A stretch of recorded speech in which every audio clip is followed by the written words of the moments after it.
गडचिरोली जिल्ह्यात प्रधानमंत्री रोजगार निर्मिती योजनेअंतर्गत मेक इन गडचिरोली या प्रोजेक्ट अंतर्गत चामोर्शी तालुक्यात अगरबत्ती उद्योग सुरू करण्यात आला। 35 महिला या उद्योगामध्ये सहभागी होत्या आणि त्यांना शासनाच्या योजनेतून कर्ज देऊन हा गृह उद्योग जो आहे तो सुरू करण्यात आला। परंतु आज 5 ते 6 वर्ष झालेत की हा उद्योग बंद अवस्थेमध्ये आहे आणि त्याच्यासाठी प्रकल्पामध्ये सहभागी असणाऱ्या ज्या काही महिला आहेत त्या आता जिल्हाधिकारी कार्यालयासमोर उपोषणाला सुद्धा बसलेल्या आहे। काय त्यांचं नेमकं म्हणणं आहे आपण ते सुद्धा जाणून घेऊया आणि त्यासोबत त्यांचे ज्यांच्यावरती आरोप आहे ते चामोर्शी नगरपंचायतचे नगरसेवक आशिष पिपरे म्हणणं आपण जाणून घेऊया। अगरबत्ती प्रकल्पात आशिष पिपरे यांनी आमची फसवणूक केली। आशिष पिपरेंनी तुम्हाला काय सांगितलं होतं? तुम्हाला काम देतो, तुम्ही काम करून घ्या, माझ्याशी तर सेट बनवून घेतो म्हणे आणि तिथंच अगरबत्त्या बनवा, नंतर मग तुमच्या कामातून लोन भराल सा म्हणे। तेव्हा आम्ही तयार झालो आणि त्याने आम्हाला 4-5 वर्षात एकही काम दिला नाही। मशीन तुमच्या आहे त्याच्या मालकीचं काहीच नाही ना? आमच्या मशीनी आमच्या घेतलेल्या मशीनी आहे, पण आम्ही असे नाही करून म्हणलो, पण तो आपल्या घरी करायला लावला। घरी करायला तर तुम्हाला प्रॉब्लेम काय? पण कामच नाही दिला तर आम्ही कुठले पैसे भरू? मालिक आहे, मालक काही आहे ना? मालक राहून आम्ही तेवढी रिक्स घेऊन करणार नव्हतो, पण तो रिक्स घेतला होता। तुम्हाला मी माल पुरवीन, मसाला पुरवीन, तुम्ही अगरबत्त्या बनवा, मग नंतर मीच लोन भरीन, असा तो आम्हाला बोलला होता। तुम्ही घरून किती भरले? आम्ही एकही नाही, आम्ही पैसे पाहिलो नाही किती नाही का भेटले, ते कसे पैसे होते ते सुद्धा आम्ही पाहिलो नाही। फक्त आमच्या नावावर आम्हाला रात्र नेऊन सह्या घेतले। तुमच्या अकाउंट मध्ये पैसे जमा झाले असेल ना?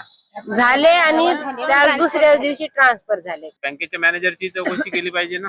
हो ना, सर्वांचीच झाली पाहिजे चौकशी। आम्हाला काही न्याय मिळाल्यामुळे आम्ही इथं उपोषणाला बसण्याची।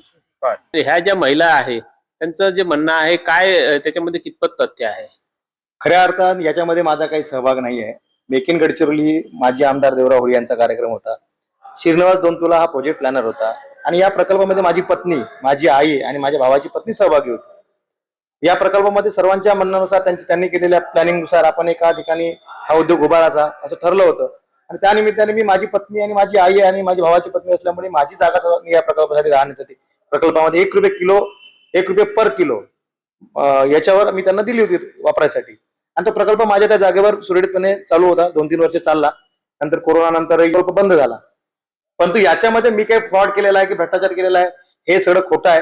ही शासकीय योजना होती, जिल्हा उद्योग केंद्र, RCT, bank of India, bank of Maharashtra आणि मेक इन गडचिरोलीचे आपले ते श्रीनिवास दोनतुला सगळ्यांनी मिळून केलेली हा प्रकल्प आहे आणि हे लोन बँकेने दिलेला आहे। माझ्या अकाउंटवर पैसे नाही आले, मी कुणाच्या अकाउंटवर पैसे काढले नाही, ते पैसे त्यांच्या बायांच्या अकाउंटवर आले। त्यानंतर ज्या कंपनीकडून माल घेतला त्या कंपनीला गेले आणि व्यवस्थित त्या कंपनीकडून जी ठरला होता त्या कोटेशन प्रमाणे त्यांना मशीन पण मिळालेलं आहे, सगळी सुविधा मिळालेली आहे।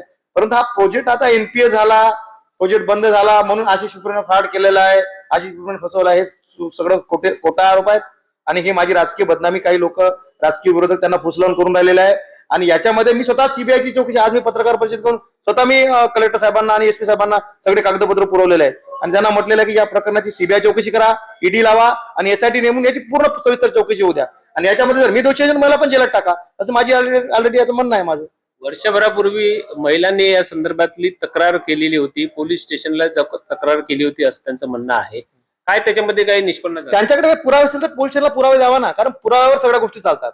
जर माझा या ठिकाणी काही समावेश आहे तर माझ्याबद्दलचे काही पुरावे त्यांच्याकडे असतील, याने आमचे पैसे यांच्या अकाउंटवर गेले किंवा या पत्नीच्या अकाउंट, असे पुरावे त्यांनी पोलिसांसमोर द्यावा आणि पोलिसांनी चौकशी करावी। मी त्या चौकशीची मागणी मी पण करत आहे, पण याचा अर्थ असा नाही की मला राजकीय बदनामी करणे, माझ्या पाहुण्यांच्या भोवतील लोक जमा होऊन त्यांना मारण्याची धमकी देणे, मला मारण्याची धमकी देणे, व्हिडिओ बनवणे, सोशल मीडियावर टाकणे, हे सगळं मी आता नगरपंचायतची निवडणूक आहे, मी तेली समाजाचा जिल्हाध्यक्ष आहे आणि आता समोर नगरपंचायतची निवडणूक आहे आणि या निवडणुकीमध्ये नगराध्यक्ष पदाचा मी भावी संभाव्य उमेदवार पण आहे, होऊ शकते मला पण सीट भेटू शकते। त्याच्यामुळे काही माझे राजकीय विरोधकांची इच्छा आहे की बाबा याला एवढं बदनाम करायचं की याला भविष्यात राजकारण संपला पाहिजे किंवा भारतीय जनता पार्टीमध्ये याला तिकीटच मिळाले नाही पाहिजे, अशा प्रकारचे काही लोक हे षडयंत्र करत आहेत।